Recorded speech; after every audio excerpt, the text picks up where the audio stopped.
Ta-da! All right, Steel Nation, welcome back. This is Steel Away Show. Hey, Mitch Trubisky resigns. Okay, last podcast I did yesterday afternoon, I went on a rant, and I will say two parts about this that I mentioned. The first one was that I asked, I really hope that Mitch and Mason, Kenny develop this captain type ship across all of our, even if they're thrown against our cornerbacks in practice. You know, if somebody wants to do something extra, they're there to throw a ball, you know, even if it's in have an excuse to, you know, improve their mechanics. But the one where maybe possibly I was wrong, you know, or foot in the mouth, whatever, but not necessarily, was I said, look, Mitch, either shit or get off the pot, right? I said, either shit or get off the pot, and I'll shut up. You know? What did he do? He shat. So, I respect him for that. I shat too for $19 million for 3 years. I got 12 bathrooms I can shit all day.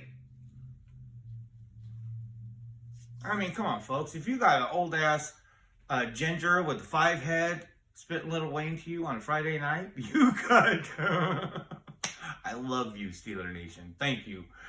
And I hope you have a great weekend.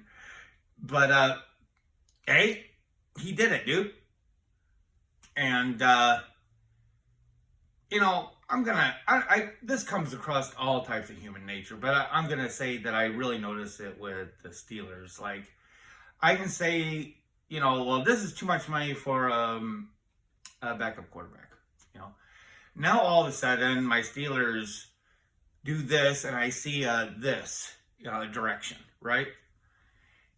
And then all of a sudden, it's like, oh, well, now okay, well, yeah, I can see differently now, you know, I can see clearly now, Omar has moved, you know. And I'm coming home from class today, and shameless promotion, I did my very first class as being a recovery coach. I'll be going all weekend and into next week. Took the day off from work so I could take these classes, but whatever. Shit. See what happens when you start bragging.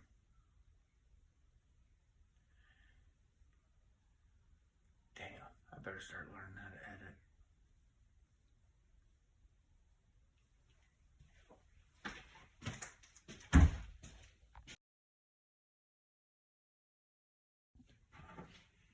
Yeah, so did you see that video out there about Tyreek Hill and Vince Williams? Man, did you see that hit? Vince Williams is a mountain among men. Yeah, but I'll tell you what, man, respect to Tyreek Hill. Hey, folks, sorry about it. Was that a segue or what, huh? I flow like a twig on the shoulders of a mighty stream. Go with the flow. You know, when this all happened and things, I was talking about how my attitude changed, you know, and it's you have to look at it as a weakness in a sense, even though you might grow from it. But you know, I start automatically, my brain opens up different blocks. You know what I mean? And I start thinking things differently, you know, and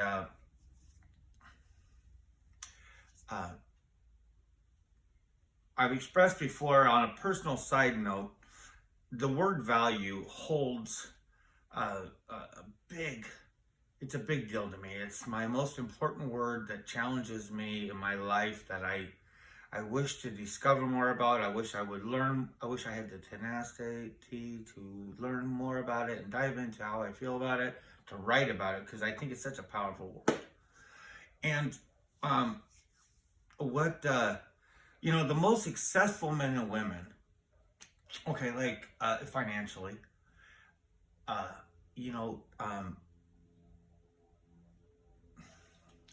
wrote it down, so forgive me.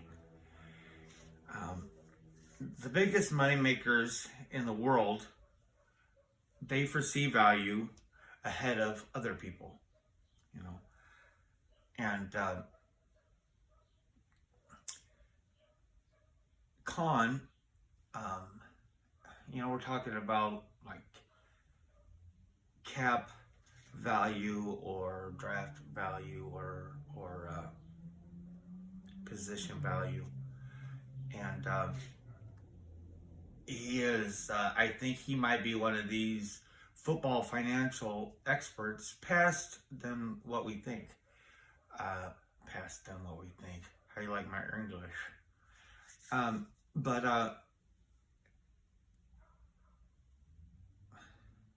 So Mitch signs for 19 plus, right? 6'2", 6'4" a year. So we now have this new plan, and I hope it goes great. And now I start to see because if you are the smartest man in the room, whatever room this is, you're in the wrong room.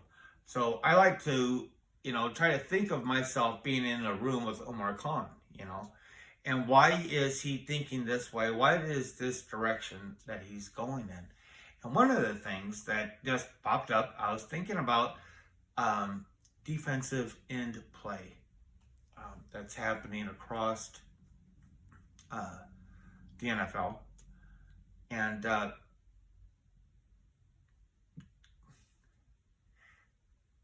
we've already seen, I'm not saying that what happened to the 49ers was because of defensive ends, but it is because of more advanced defensive play. It's not necessarily their bodies are weak all the time.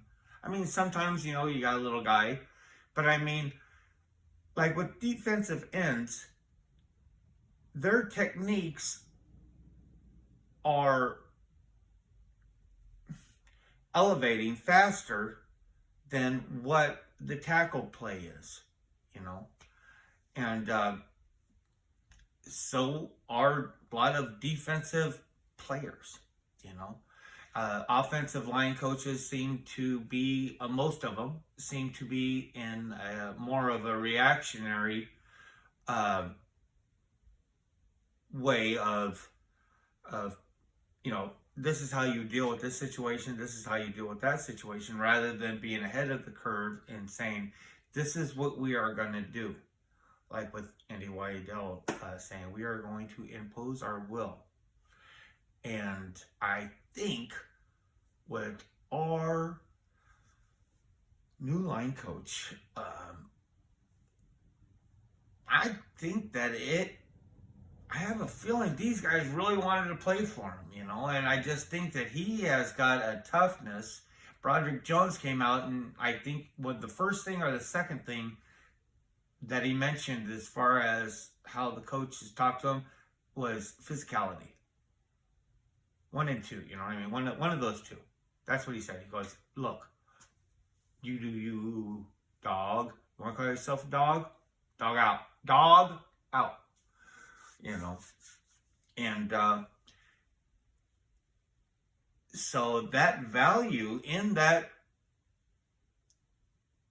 quarterback number 2 is rising, and maybe not a lot of fans see it because I've seen it, and I understand, because it was horrible watching that NFC Championship game, that was, I felt for the 49er fans.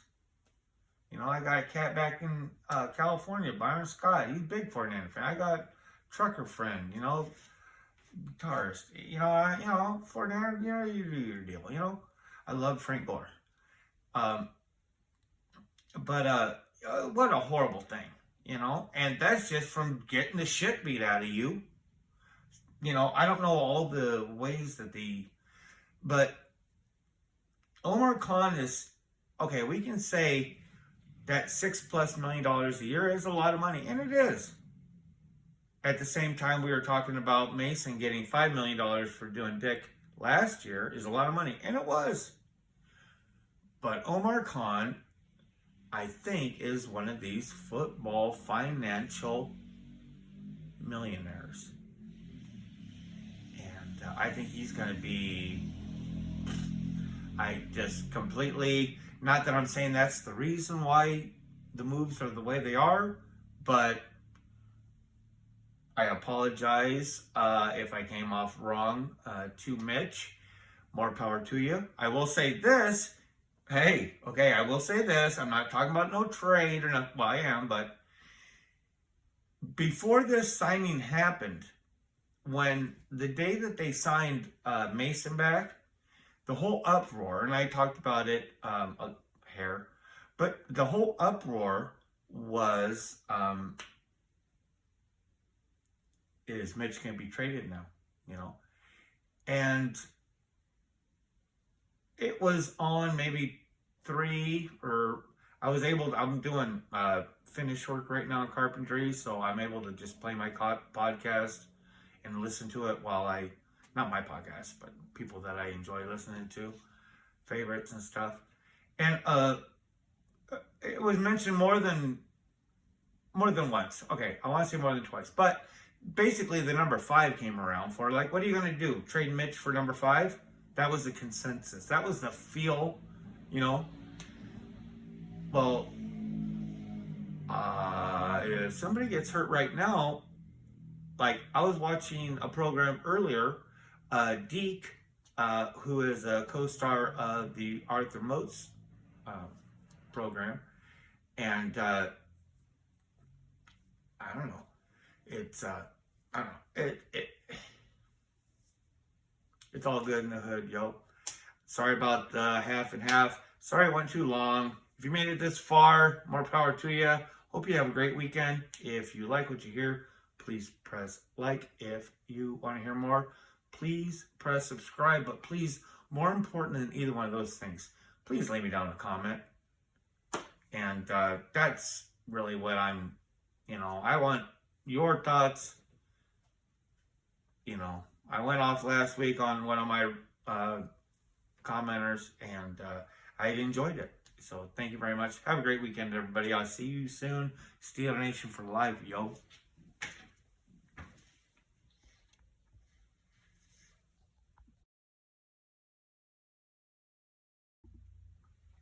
Oh yeah, the change of the seasons. I guess you've been seeing some of these geese have been flying. They always fly in that V formation. Have you ever noticed how one of the lines in that V is always longer than the other?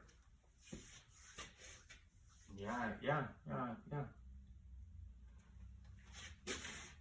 Do you know why the one line is always longer than the other? No? It's because there's more geese in that line.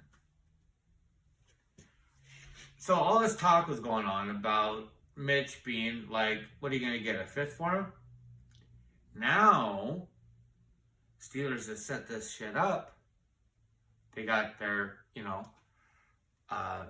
Mason's there, Mitch is there, and there's an obvious plan to go forward. Now, I am talking about trade. I'm not saying it's going to happen. But if there's a situation that comes out there, what I was talking about with Deke is that on a podcast he released today, he was mentioning about how he would take Mitch over, from like 25 to 32, but then I know he mentioned, way more than 7 names. And when he kept rolling them off, I'm like, yep. And so now I'm like we put it out there. Like even with Rooney saying, we want Mitch to stay with us. And how Khan said in the offseason about how, we're looking forward to everything going on with Mitch and this and that. And I want all that to be wonderful. But if somebody came at them, now and said, because they're just selling their love to Mitch, these people are like, man, we want some of that. We want some of that Mitch. We want some of that feeling you got with Mitch. You know what I mean? I was like, well, we really like Mitch. We really love him. It's part of a plan. He goes, well, what would it take? Well, I'll take a couple third-round draft picks and a favor later. Folks, thank you. Have a great Friday night. Have a great weekend. And please give me some comments because there has got to be some shit to be talked about after this one. Enjoy your weekend. Steeler Nation.